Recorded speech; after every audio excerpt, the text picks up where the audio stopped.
Daka jingirap ki kor ringdor ni ki CCTV ha kerdop lum khajna jong kanahai, kabadan ha paham mauleng ribhoi district, la yo ban kurup ya kawi ketrok ha ki than nongpo, kabalasha rong tu na Assam.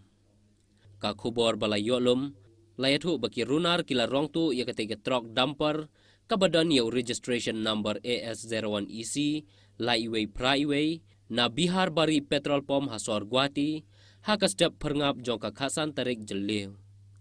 Bat daka jingbut din bat lengba ka saki na ketika kerdop, la kurup no yakah ka wei ka petrol pom, kabadan hakit hanyong po.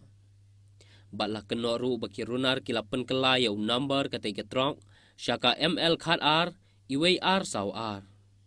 Utrai ketika trok Udip Sharma na Lokra Assam, ula ujor ejahar shwa syaki pulit ha Batista Police Station Assam, bat hadin bala kurup yaka na nongpo, la pentip no syaki pulit ke nopo police station, ki bala kem no ru yau nongnya ketika trok, bat IT biang syaki pulit ke Batista Police Station, ban shim yaka jingtokit ke babnia. आपका गुवाहाटी से कोई चोरी करके लेके आया इधर में, तो हम लोग तो सुबह में जो पंप में आया था, तो उसका मैं बाद में देखा था लुम्पू गेट में, आपको क्या बोलता है टूल गेट में देखा था हम लोग का गाड़ी 4-15 में गेट पार हो गया।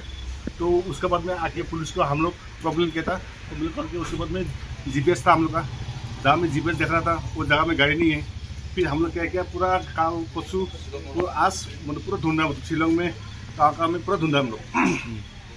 ढूंढने के बाद में तो आज हम लोग पूरा शिलोंग से पूरा रिटर्न हो रहा था। ठीक आपका वो लम्पू जो मेरे पहले जो फील्ड नहीं है, फील्ड तो इससे गाड़ी तो हम लोग का गाड़ी इससे जा रहा था, तो हम लोग को गाड़ी तो नंबर तो मालूम नहीं था, इससे तो ML था, हम लोग तो ES था हम लोग का गाड़ी नंबर।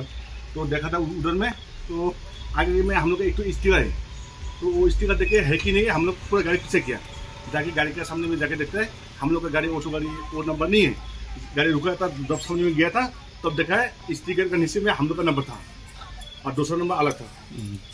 तो ये गाड़ी कहाँ से चोरी हुआ था? ये आपका बिहार वाली पेट्रोल पंप गुवाहाटी से। तो आप लोग FIR दिया क्या? ये पे दिया। ओके।